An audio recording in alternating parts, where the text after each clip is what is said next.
자, 이제 작전주 볼 텐데 오늘의 작전주는 조선입니다. 여러분, 조선주. 조선업종에도 이슈가 큰 게 있었거든요. 그 이슈에 관련한 피해자 같지만 수혜자인 것 같은 그런 기업을 골랐습니다. 오늘 고른 기업은 한화엔진을 오늘의 작전주로 꼽아봤는데요.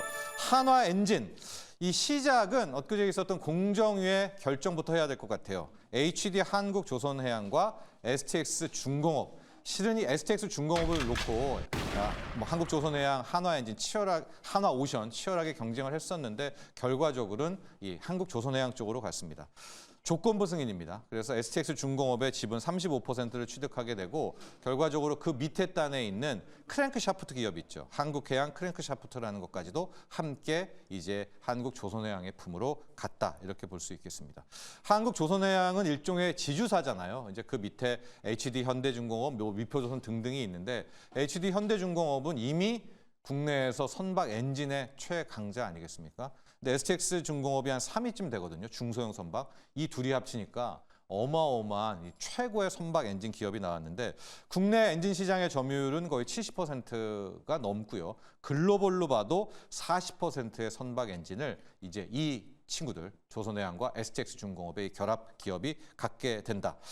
표를 한번 보시면은 우리 국내의 이제 조선 기업들의 큰 그림을 하나를 확 기억하게 될 것 같은데, 자, 이번에 한국조선해양이 STX 중공업을 이제 인수하게 되면서, 자, 보통 우리가 조선으로 하면은 엔진 부품이 있고요, 선박 엔진이 있고, 이제 배 만드는 선박이 있고, 그게 이제 결합해서 선주에게 넘기는 거 되는 거 있습니까? 맨 위에 있는 저 한국조선해양 라인들 보십시오.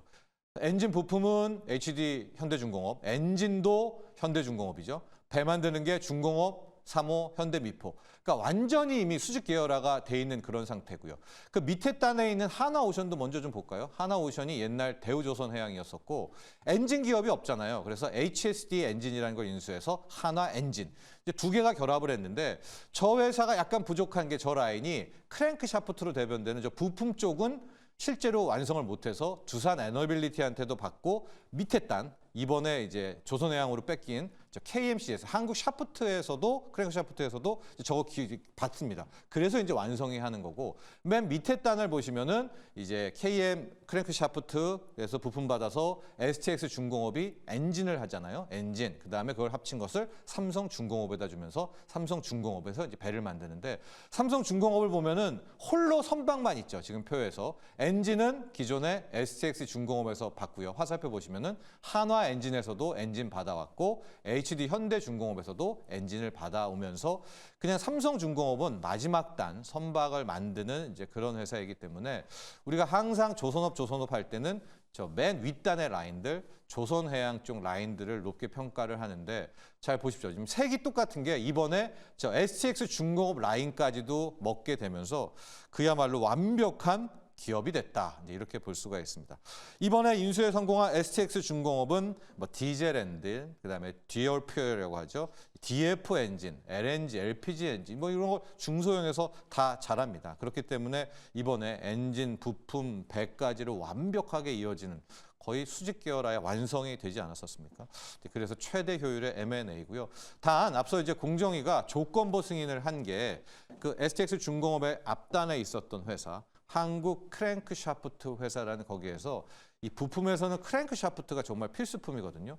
근데 이제 그게 조선해양으로 넘겨가게 되면 윗단에 있던 한화 라인들은 안 되잖아요. 그러니까 어떤 조건을 걸었냐면 3년 동안에는 그 크랭크샤프트를 경쟁사에게 가격 올려서도 안 되고 거절 못하고 이제 납품을 해라라는 3년간 유예 조항을 이제 달고 이제 일단은 이번에 M&A를 성공을 했습니다.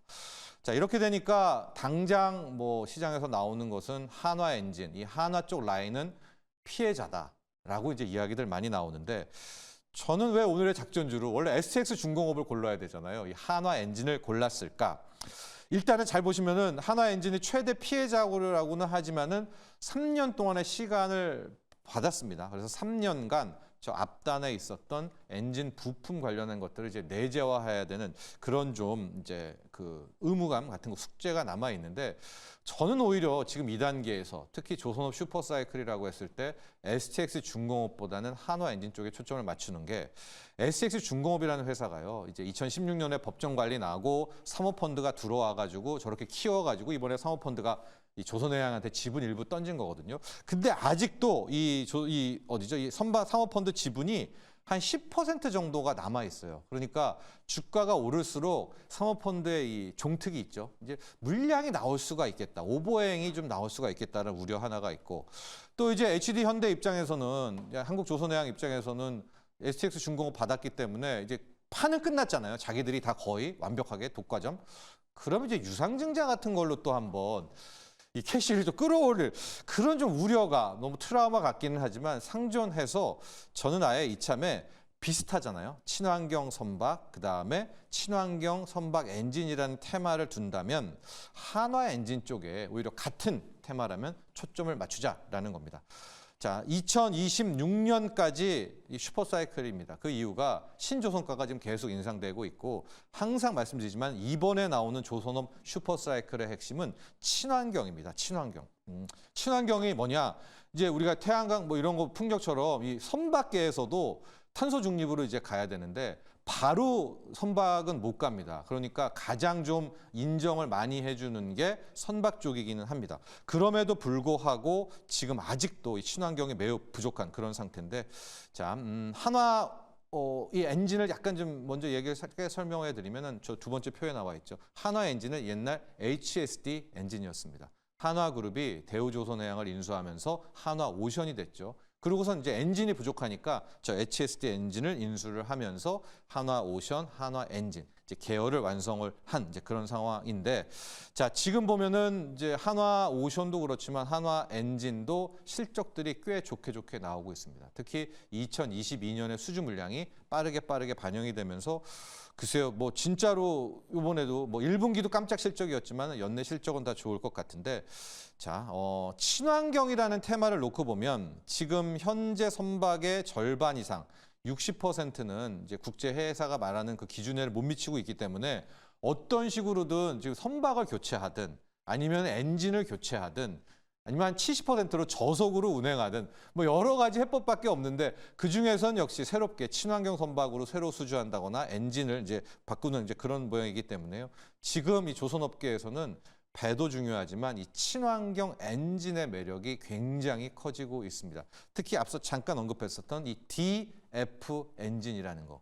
듀얼 퓨얼인데요. 이건 일단 중질유로도 넣지만 여기에 뭐 메탄올도 섞어 두가 있고 LNG도 섞어가지고 일단 엔진에 두 개의 연료를 넣은 다음에 골라서 쓸 수가 있는 거예요. 이러면은 완전히 이런 탄소 쪽, 탄소 연료뿐만이 아니라 메탄올이라든가 LNG를 쓸 수가 있기 때문에 이 DF 엔진의 몸값이 엄청 올라가고 있는데요. 이 DF 엔진은 기존의 디젤 엔진, 선박 엔진에 비해서 가격도 비싸고 마진도 굉장히 높습니다. 보통 뭐 전기차에서 2차 전지가 차지하는 비중이 한 40% 정도 된다고 하면 선박에서 선박 엔진이 차지하는 뭐 가격 비중은 10%인데 이 DF 엔진을 깔 경우에는 거의 한 15% 이상, 그러니까 굉장히 고마진의 높은 가격이다라고 볼 수가 있습니다. 그래서 앞서도 얘기했지만은 요즘 조선업 실적으로 다 증명을 하는데 한화 엔진 역시도 1분기 깜짝 실적 냈고요. 올해도 계속해서 좋을 것 같은 흐름들 나오고 있습니다. 그래서 올해 실적도 상당히 좋은 그런 흐름이 보여주고 있어서 영업이익도 거의 한 600억 정도, 매출은 1조 원 넘을 것 같고 육박을 하는 이제 그런 모습이 보이고 있습니다. 그리고 이제 계속 말씀드리지만은 이제 피해자다, 한화 엔진이 오히려 피해를 볼 것이다라고 해서 주가도 최근에 좀 조정을 받았지만 앞서 공정위가 3년간 유예 기간을 뒀잖아요. 이제 3년 동안에 내재화를 할지 안 할지 할 수 있을지는 모르겠습니다만 더 중요한 건 제가 보는 이번에 조선업의 슈퍼사이클이 2026년까지로 보거든요. 그러니까 그 사이에 한화엔진이 크랭크샤프트 내재화를 하든 아니면은 끝나고 나면 이미 이제 공급도 과잉이 되지 않습니까? 그래서 그때 당시에는 오히려 한화엔진의 입장에서는 올해, 내년, 후년까지는 주가에는 큰 문제가 없지 않을까라고 해서 물론 STX 중공업이 최대 수혜고 더 큰 수혜는 이제 한국조선해양 라인들이겠죠. HD 현대중공업을 비롯한. 그럼에도 불구하고 저는 한화엔진도 이번에 대형 M&A에 있어서 절대 피해자만은 아니다. 여기를 좀 부각시켰습니다. 오늘의 작전주 한화엔진이었습니다.